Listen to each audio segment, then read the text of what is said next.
Hello, welcome back after a long absence, and today we'll be covering a video I promised to have done way sooner, but due to me being lazy and work-related things, I failed to cover that.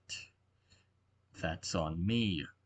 Anyways, today we will be covering one of my favorite characters in Divinity, Nylla.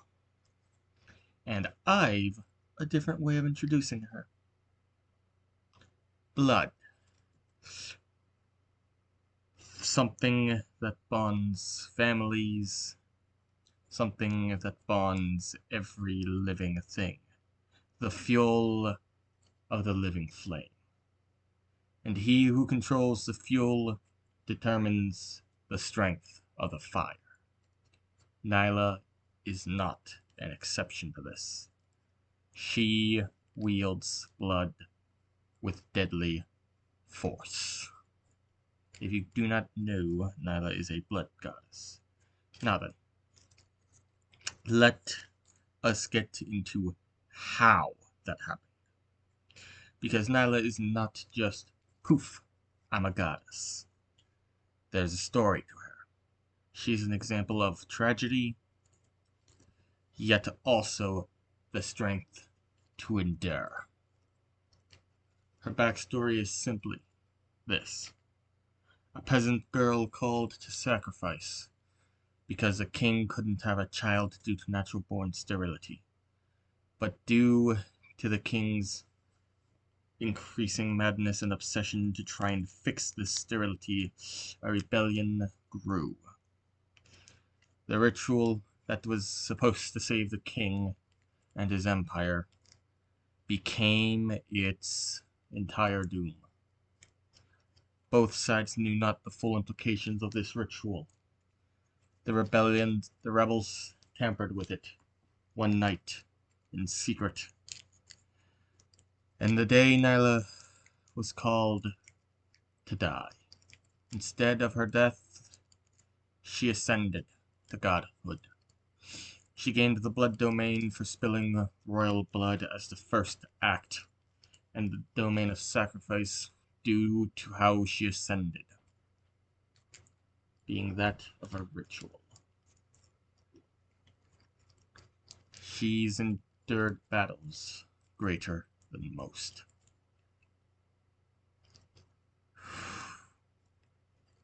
She drowned an entire empire in its own blood. The rebels were also slaughtered due to this. Nothing of that empire remains but ruins, ruins and stained crimson stones. She takes power from blood sacrifices that the race of the Yutori, the race that serves her, do as tribute to her. They willingly do this due to her saving them from utter extinction on a planet she now rules. Her combat abilities wield blood with deadly precision, be it from spikes, weapons made of blood magic, or her just directly ripping blood out of you and draining you of it entirely. She has children as well. We will get into them later.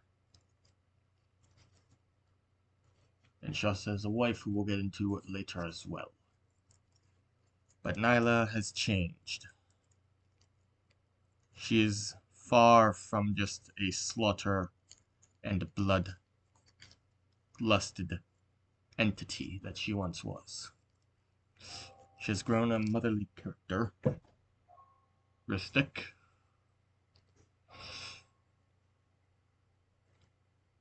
Sorry, that was notifications going off. Anyway, Nylla is now an Archon due to recent events involving them. After slaying Boreal and taking that shard that commands water. She now has an infinite source of blood as long as that shard is with her, due to her ability to turn water into blood. She can also create a blood orb around herself that is very difficult to break through and is layered. She can also rain down explosive blood spears in an area, just completely annihilating said area. She also has a life steal that can ignore your armor and just drain your blood directly and just generally give you a really bad day. As well as an aura of blood shards that can just kill you if you get too close to her, if it's been charged up enough. Nylla is an interesting and deadly opponent, having soloed an Archon, which in divinity lore is a task not for the faint of heart. Those bastards are difficult to take down. Trying to think of what else to put here. What else has she done, really? She did try to invade this one kingdom, and another god basically screwed our entire army over, left her with only 60%. She called a retreat due to severe losses. She really needs to have done more. Ugh. This has been Nylla, the Blood Goddess. An interesting yet changed character from the once murder hobo that they were to something more than that. And they will continue to change as time goes on. So by the time this video is out, this video will probably be irrelevant anyways, but here's the current happenings of Nylla, the Blood Goddess. See you all next time.